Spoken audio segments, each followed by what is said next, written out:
After 23 years of marriage, I watched my wife kiss another man at our friend's party. I didn't scream. I didn't make a scene. I simply walked away. Everyone expected me to break down. Instead, I broke free. What happened next shocked even me, and destroyed everything she thought she knew about the quiet husband she'd underestimated for decades. My name is Eugene Doyle. I'm 48 years old, and for the past 15 years, I've built a reputation as one of the most trusted family archivists and genealogy consultants in New England. Ironic, isn't it? I've dedicated my career to preserving other families' legacies while my own was silently crumbling. When you spend decades with someone, you develop a sixth sense for when something's off. Like how Pamela suddenly started going to yoga 4 times a week instead of her usual 2. Or how she'd turn her phone face down whenever I entered our bedroom. Small things that your brain catalogs but your heart dismisses. You're being paranoid, Eugene, I told myself. This is Pam, the woman who nursed you through pneumonia 3 winters ago. The mother of your children. The one who's been beside you since you were practically kids yourselves. Our daughter, Rachel, noticed it too during her last visit home from college. Dad, is everything okay between you and Mom? She asked while helping me organize a client's Civil War-era photographs in my home office. Of course, honey. Why wouldn't it be? I replied without looking up from the acid-free sleeves I was carefully sliding the fragile photos into. I don't know. She seems different, distant, and she's always checking her phone. I brushed it off as our empty nest adjustment. Our son, Jason, had moved to Seattle for work last year, and Rachel was finishing her senior year at Boston University. For the first time in over 2 decades, Pam and I were alone in our colonial house in Concord, Massachusetts. That weekend, Tom and Barbara Sullivan invited us to their annual autumn dinner party. The Sullivans were our oldest friends. We'd known them since before the kids were born. Tom was my racquetball partner, and Barbara and Pam had served on the PDA together for years. Can you pick up my dress from the cleaners? Pam asked me that morning, hardly looking up from her coffee. The burgundy one. Burgundy? You never wear burgundy. I do now, she said, her voice carrying an edge I couldn't quite place. And I'll be getting my hair done at 3, so I'll meet you there. Those arrangements should have been another red flag. In 23 years of marriage, we'd never arrived at a social event separately. But when you've spent half your life with someone, you start filling in the blanks with trust instead of suspicion. That was my first mistake. I arrived at the Sullivans' Tudor-style home just after 7. The driveway was already lined with cars I recognized. The Hendersons' Volvo, Dr. Reed's Tesla, Judge Wilson's vintage Cadillac. Inside, conversations and laughter spilled from every corner as waitstaff circulated with trays of hors d'oeuvres and wine. Eugene, Tom greeted me with a firm handshake. Where's Pamela? Meeting me here. Hair appointment, I explained, accepting a glass of scotch. I made my rounds, chatting with familiar faces about everything from property taxes to Judge Wilson's upcoming retirement. All the while, I kept glancing toward the entrance, waiting for Pamela to arrive. When she finally did, 40 minutes later, I nearly didn't recognize her. Her hair was different, not just styled, but lighter, with highlights I'd never seen before. The burgundy dress hugged her figure in a way that seemed meant for someone else's eyes. She scanned the room without noticing me, then made her way directly to the back patio doors. I excused myself from a conversation about the town's historical society budget and followed at a distance, curious rather than suspicious. That's when I saw him. Tall, silver-haired, with the confidence of someone accustomed to commanding attention.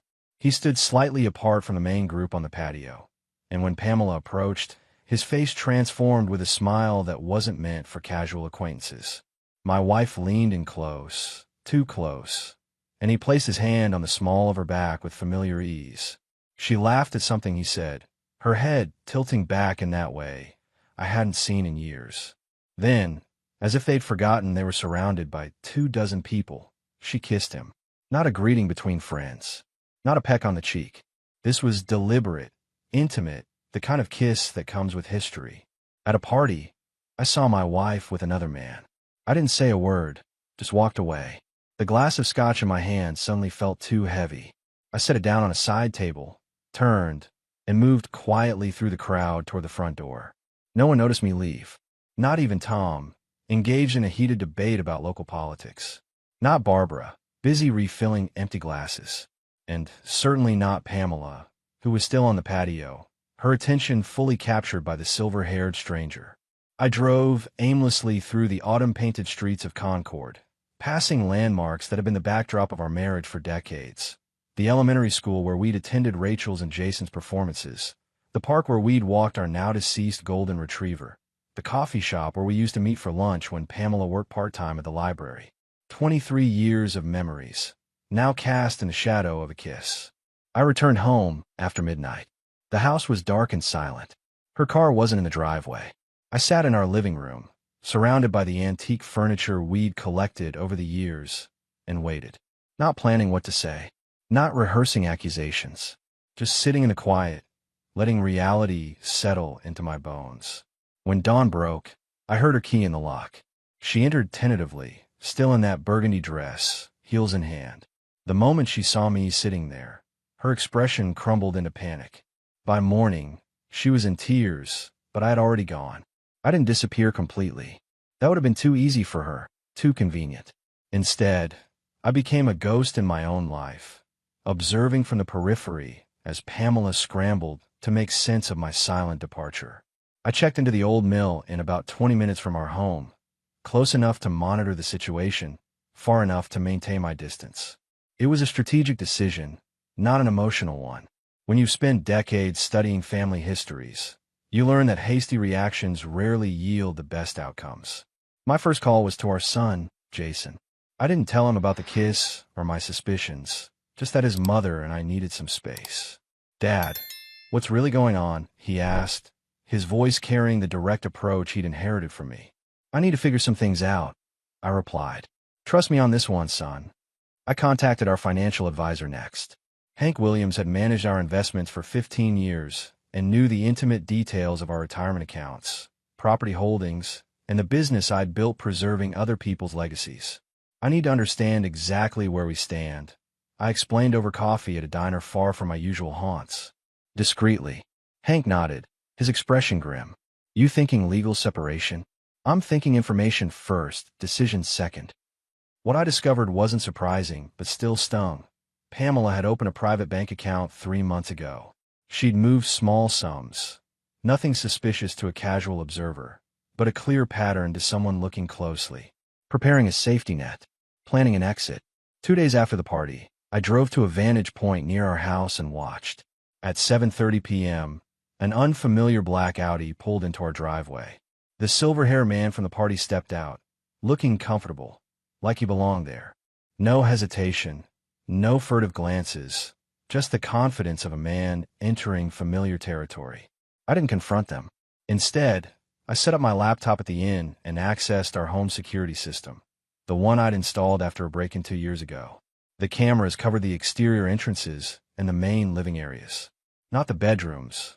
I'd drawn that privacy line during installation, a decision I now found darkly ironic. From my digital vantage point, I watched them move through our home with the ease of practice. He poured himself a drink from my collection of rare bourbons, the 23-year Pappy Van Winkle that Jason had given me for my 45th birthday. Pamela leaned against him in the kitchen while preparing dinner, his hands moving over her with practiced familiarity. The sound was the worst part.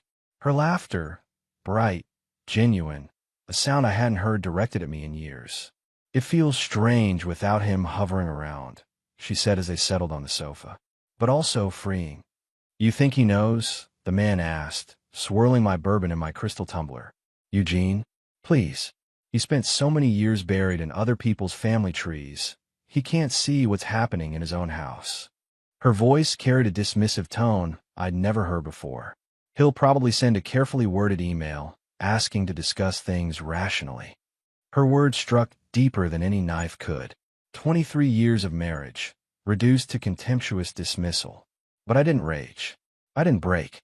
I simply watched, gathering evidence, building my case with the same methodical precision I used when reconstructing centuries-old family connections. By morning, I had a complete picture, not just of her betrayal, but of her utter disregard for the life we'd built together. I wasn't raised to be vengeful. My father, a history professor at Boston College, taught me that dignity lies in measured responses, not emotional outbursts. But dignity doesn't mean surrender. It means fighting smart. My first move was purely financial. I contacted our bank and investment firms, requesting the addition of two-factor authentication on all our joint accounts. A reasonable security measure, given recent concerns about identity theft. I didn't freeze Pamela out. That would be legally problematic, but I ensured no major transactions could occur without my explicit approval. Next, I called Rachel at college. "Dad, what's really going on?" she asked immediately. "Mom called me crying last night, saying you've abandoned the family and might be having a mental health crisis." I kept my voice steady. "I'm perfectly sound of mind, Rachel. Ask yourself, if I were having a breakdown, would I have organized my client appointments to ensure no one's family history project gets delayed? Would I have arranged for Professor Martinez to cover my guest lecture series at the Historical Society?" The line went quiet for a moment. "No," she finally said. "You wouldn't. I can't explain everything now, but I promise you'll understand soon. Just don't make any judgments based solely on your mother's version of events." That evening, I drove to the office of Concord's most respected divorce attorney, Eleanor Bradford. I'd researched meticulously. She had an 89% success rate in high-asset divorces and was known for her surgical precision rather than scorched-earth tactics. "I don't want revenge," I explained, sliding a folder of printed screenshots and financial records across her desk. "I want protection for what I've built and dignity in how this ends." Eleanor reviewed the evidence with a professional detachment I appreciated. "Your documentation is impressive, Mr. Doyle. Most clients bring emotions. You've brought evidence." "Preserving history is my profession," I replied simply. I returned to the Old Mill Inn and enacted the next phase of my plan. I remotely backed up all our shared digital storage to secure servers only I could access: family photos, holiday videos, the children's milestones. Not to deprive Pamela, but to ensure these treasures weren't casualties of whatever scorched earth she might create. The following morning, I visited our family doctor for a full physical and blood panel, documentation that I was neither unstable nor in declining health, preempting any potential claims Pamela might fabricate. That afternoon, I received a text from an unknown number. "She's telling everyone you had a breakdown, that you've been acting strange for months, that she's worried about you." It was Barbara Sullivan. We'd never been particularly close, but she had a strong moral compass and apparently loyalty that extended beyond her friendship with Pamela. "Thank you," I texted back. Truth will prevail. I wasn't surprised by Pamela's strategy. Character assassination is the refuge of those who can't win on facts. But she'd forgotten something crucial about me. I'd spent decades helping families uncover truths buried under generations of carefully crafted fictions. I knew how to excavate reality from beneath layers of convenient lies. That night, I wrote emails to our extended family and closest friends, not emotional appeals, but calm, factual accounts of my whereabouts and well-being. Not mentioning Pamela's infidelity or our separation, simply addressing concerns some of you may have heard and assuring them I was taking some personal time to address important matters. I didn't slam doors. I didn't rage against betrayal. I methodically secured the foundations of my life, while Pamela was busy spinning narratives that would ultimately collapse under their own weight. By day 5 of my strategic withdrawal, the silver-haired man, whom I'd identified as Robert Cassidy, a pharmaceutical executive recently transferred to Pamela's company, was practically living in our home. But the fortress they thought they were occupying was already surrounded, not by armies, but by the quiet, inexorable force of consequences gathering on the horizon. A week into my strategic absence, I sent Pamela a package. No return address, delivered by courier rather than standard mail. Inside, printed screenshots of her lover's car in our driveway, timestamps clearly visible. A bank statement showing her secret account. A transcript of her dismissive comments about our marriage, captured by our home security system. And a handwritten note: "I'm not angry. I'm just finally seeing clearly. No threats. No demands. Just evidence that her carefully constructed narrative was built on sand." I watched the delivery through the security cameras I still controlled. Pamela accepted the package in her yoga clothes, probably assuming it was another online purchase. Her hands trembled as she opened it at the kitchen counter, the same counter where I'd made her breakfast every Sunday, for 2 decades. The color drained from her face as she sifted through the contents. She frantically called someone. Robert, presumably, her gestures becoming increasingly agitated. This wasn't part of their script. They'd planned for tears, recriminations, perhaps even a messy confrontation they could spin to make me look unstable. They hadn't planned for silent, methodical documentation.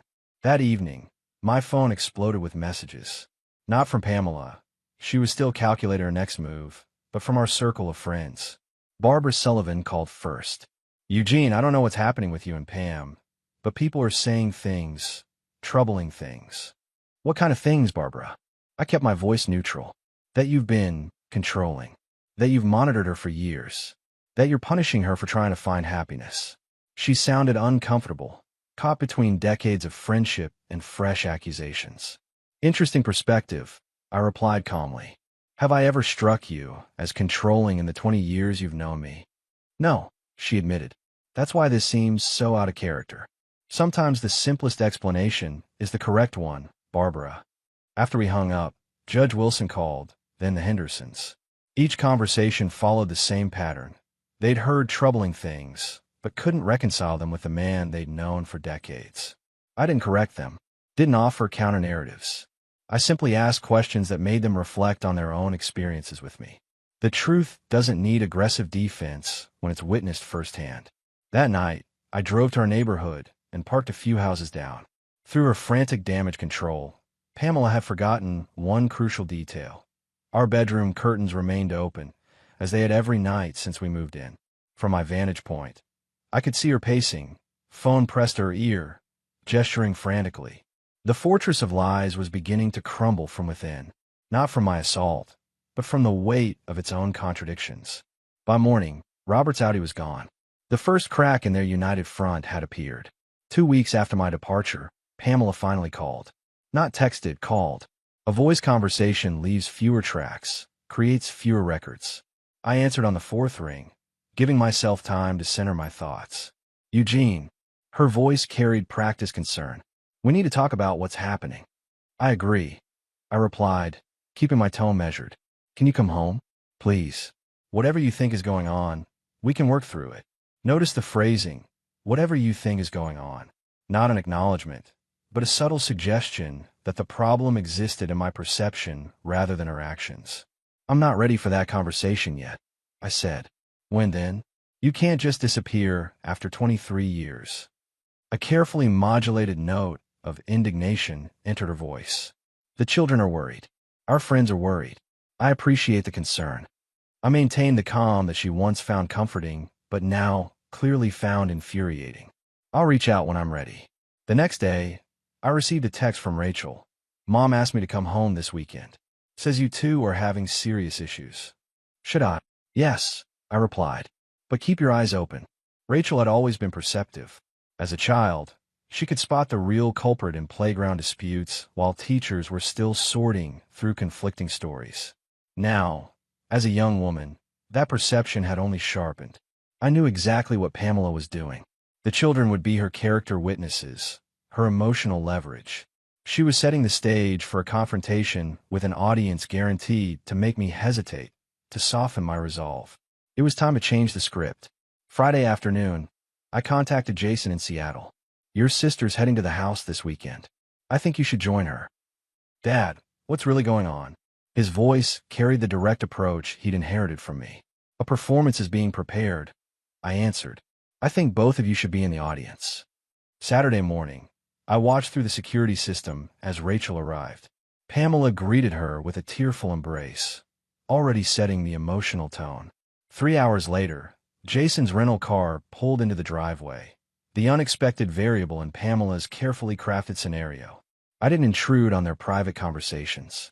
Whatever narrative Pamela was spinning, I trusted my children's judgment. They knew me, not just the husband their mother described, but the father who taught them to evaluate evidence and think independently.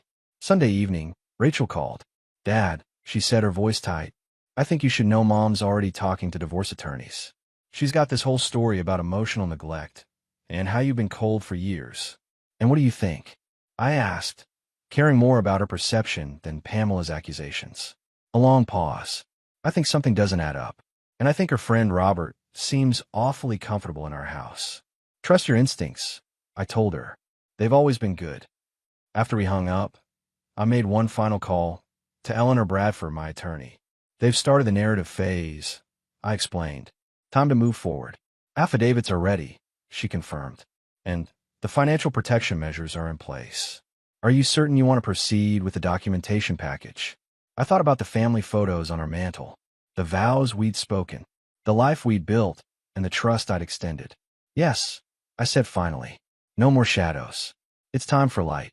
The next morning, as Pamela prepared to drive our children to the airport, a courier delivered Eleanor's package to our home. Comprehensive documentation of the affair, the financial maneuvers, and the disparaging comments. No emotional accusations, just facts. Truth doesn't need embellishment to cut through deception. 3 weeks after my departure, I returned to our home. Not to reconcile, not to argue, to reclaim my space and face the situation head on. A man doesn't abandon the field permanently, especially when he holds a high ground. I arrived mid-morning on a Tuesday, when I knew Pamela would be home between her yoga class and lunch with her friends. I used my key, entering quietly but making no attempt to surprise her. She was in the kitchen, scrolling through her phone, when she heard my footsteps. The coffee mug slipped from her hand, shattering on the tile floor we'd installed together a decade ago. Eugene. Her voice wavered between shock and attempted control. Pamela.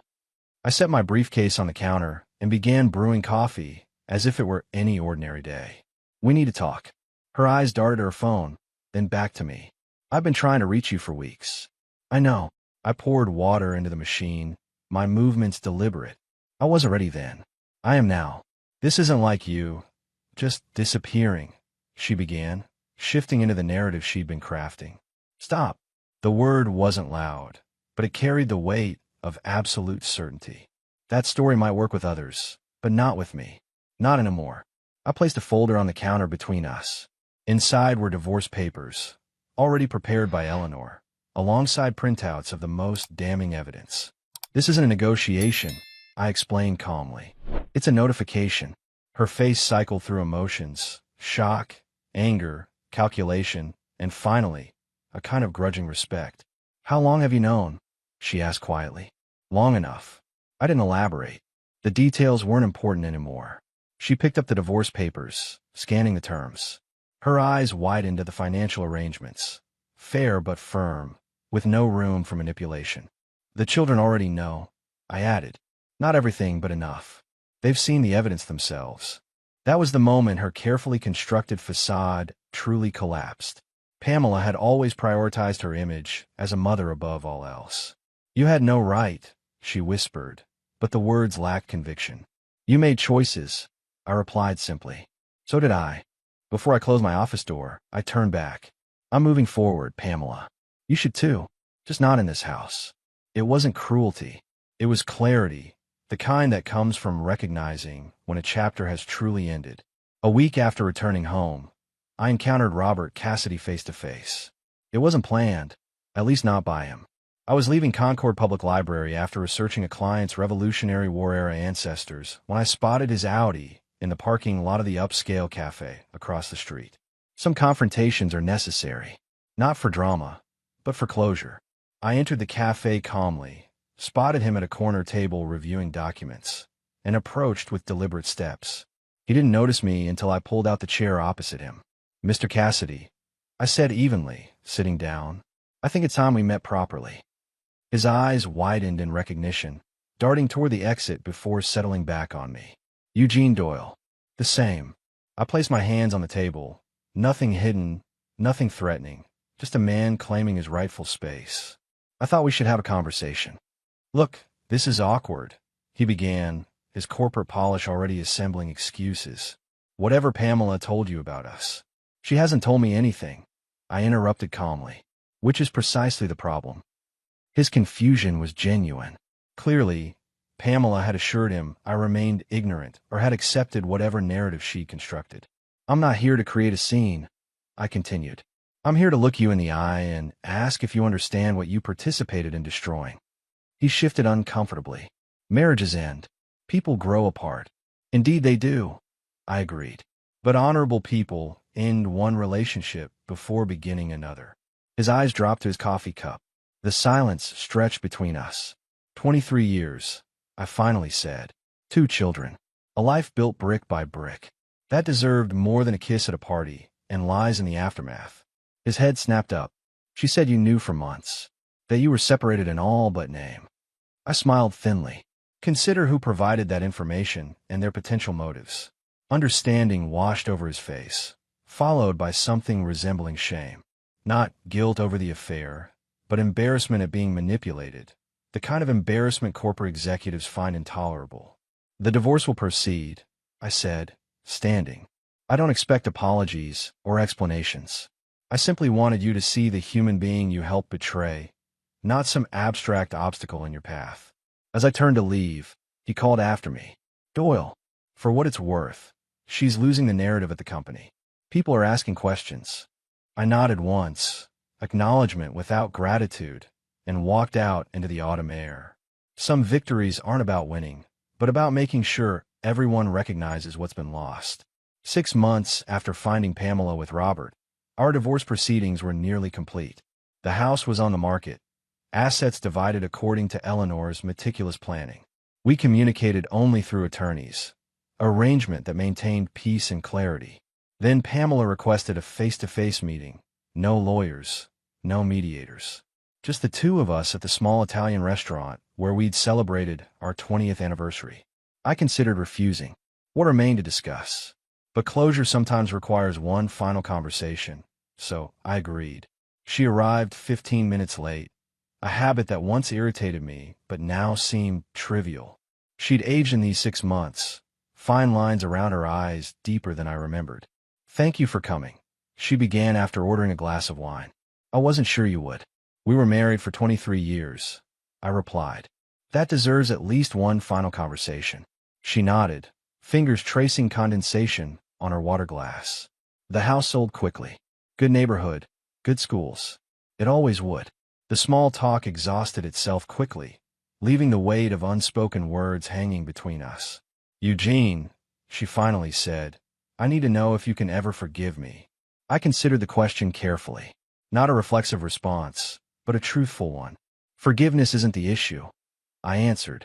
I've moved beyond anger. What I can't do is forget. I never meant to. Please, I interrupted gently. No narratives. Not anymore. She bit her lip, an old habit from when she was genuinely uncertain, not performing uncertainty. Robert's gone, she offered. He left when the pharmaceutical company transferred him to Chicago. I nodded, unsurprised. Robert had struck me as a man who followed paths of least resistance. Are you seeing anyone? She asked, her tone suggesting she'd been gathering courage to ask. No, I answered truthfully. I'm relearning who I am without you. Something in her expression crumbled, perhaps the last vestige of hope that I'd been destroyed by her departure, that I needed her to be whole. The children miss you, she said. Jason says you're taking him fishing in Alaska this summer. We leave in 3 weeks. Rachel's joining us for the second half. The conversation drifted to safer topics, the children's accomplishments, mutual friends, her new apartment downtown. As we finished dessert, she reached across the table, hand stopping just short of mine. I made a terrible mistake, she said, eyes glistening. If I could go back. We can't, I interrupted gently. And that's all right. I paid the bill and walked her to her car. No dramatic embraces, no tearful reconciliations, just 2 people acknowledging the end of a shared journey. As I drove home, I realized the heaviness in my chest had lightened. Not disappeared, but transformed into something manageable.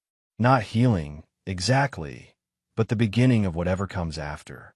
1 year after seeing Pamela kiss another man at the Sullivans' party, I stood on the shore of a small lake in Vermont, watching the sunrise paint the water copper and gold. The cabin I'd purchased was nothing grand. 2 bedrooms, an open kitchen, and a wraparound porch perfect for morning coffee and evening contemplation. The past year had been a journey of deconstruction and rebuilding. The divorce had finalized without drama. the household to a young family expecting their first child, and my business had expanded to include digital archiving services for historical societies throughout New England. My phone buzzed with a text from Jason. "Happy 49th birthday, Dad. Call when you wake up." I smiled, making a mental note to call both children later. They'd emerged from the divorce with remarkable resilience, perhaps because I'd never used them as weapons or forced them to choose sides. On the small desk inside, my laptop displayed a half-completed family tree for the Petersons from Brattleboro, 6 generations of farmers, teachers, and local politicians who had helped shape Vermont's history. Their story waited patiently for my expertise to bring it to life. But today was for reflection. I walked along the shoreline, hands in pockets, considering the journey that had brought me here. The pain had faded gradually, like an old photograph losing contrast with time. What remained wasn't bitterness, but perspective, an understanding that even decades-long commitments required constant tending from both parties. My brother David arrived that afternoon, as promised, carrying fishing gear and a bottle of scotch. At 61, he'd weathered his own divorce 15 years earlier and emerged stronger for it. "How's it feel being on the other side?" he asked as we settled into Adirondack chairs on the porch. "Like waking up," I replied. "Everything's clearer." We talked as the day faded, not just about Pamela in the past, but about my plans for expanding the business, his upcoming retirement, the fishing trip we'd promised ourselves for decades. "You know what surprised me most?" I said as stars appeared above the pines. "Not the betrayal, but how I handled it. I never knew I had that kind of strength." David nodded, understanding what I meant. Not pride in stonewalling or calculating revenge, but in maintaining dignity through devastation. "Some men never find that out about themselves," he observed. "Takes a storm to see what's built to last." He was right.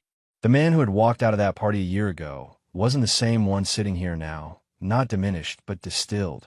Stronger, clearer, more authentically himself. As night settled fully around us, I realized I'd stopped looking backward. The archived memories, both good and painful, had been properly cataloged and filed away, leaving space for whatever came next. Not a second chance or a new beginning, exactly. Just the next authentic chapter in a life still very much worth living, written on my own terms.